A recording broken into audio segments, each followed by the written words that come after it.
Hey guys, it's Tristan from Luna Customs here. Today we're taking a look at the Bane Megafigure from McFarlane Toys. I've been so excited to get this figure. I've been having him chilling in the box for a little bit so that I could record this video. Bane is my absolute favorite Batman villain, like it's not even close. I loved playing him in Injustice 2. I loved fighting against him in the Arkham games. I think, you know, the design in those games was pretty funny, but he was still awesome.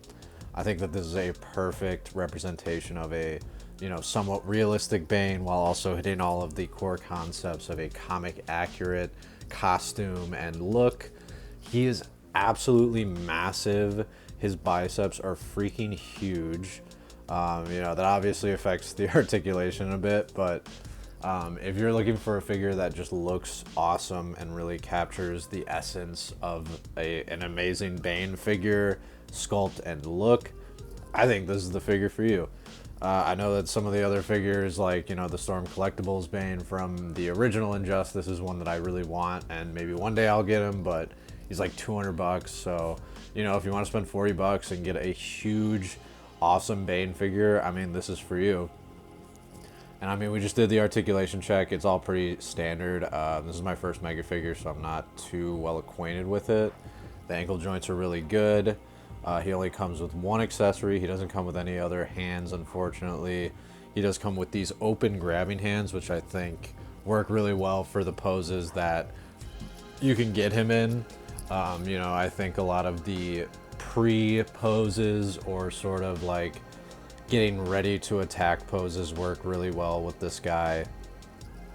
Again, I think, you know, in terms of the articulation, it is a bit lacking in places like the waist. The head can only go down. It can't really look up, so you can't have it like Batman is attempting to sort of fly down at him. It's only ever going to really be like he's looking down at Batman, or, you know, looking directly ahead. It's not really like he can look down all that great, and then the ab crunch is basically non-existent. But like I said, I think that for 40 bucks to get a figure that looks this good, I didn't have any major issues with articulation outside of just the figure being so massive.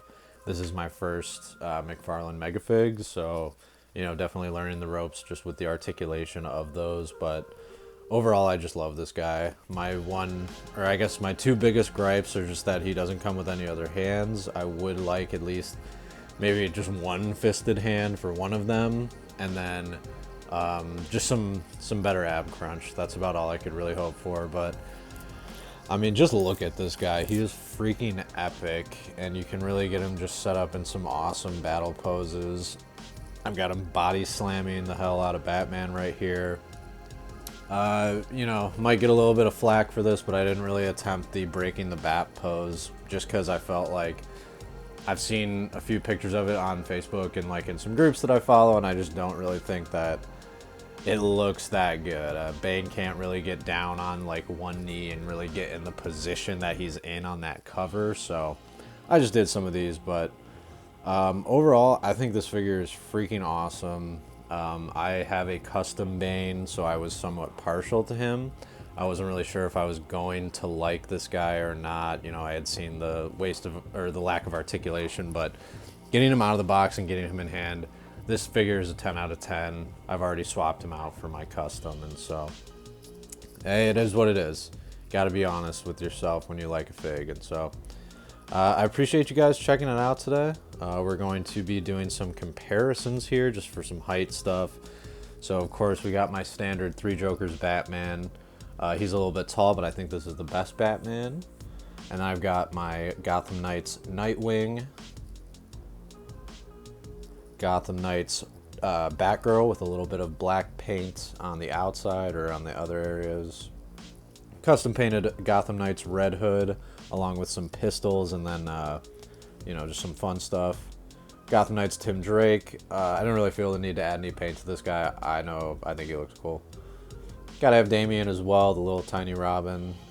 Maybe going to try some stuff with him and Batman for some picks. Gotta get him matched up with some rogues as well. I really enjoy this Joker figure. I think he's great. Got some orange dudes. This Scarecrow is my go-to. I know they're going to release the black one, but I think the brown creates some nice contrast with the other figures. And there is that Bane custom that I mentioned earlier. He'll always have a special spot in my heart, but this freaking Megafig is huge. Rick and Morty, as always. Hope you guys liked Season 6. And why not get him, right? He's freaking awesome. Well, I appreciate you guys checking my video out today. Got Rick and Morty getting Bane in a little bit of trouble here. They're about to take him out on a rampage. Lord knows what's going to happen. Rick, Morty, and Bane. Well, thank you guys for watching. I do hope that you have a great rest of your day, and I will see you next time.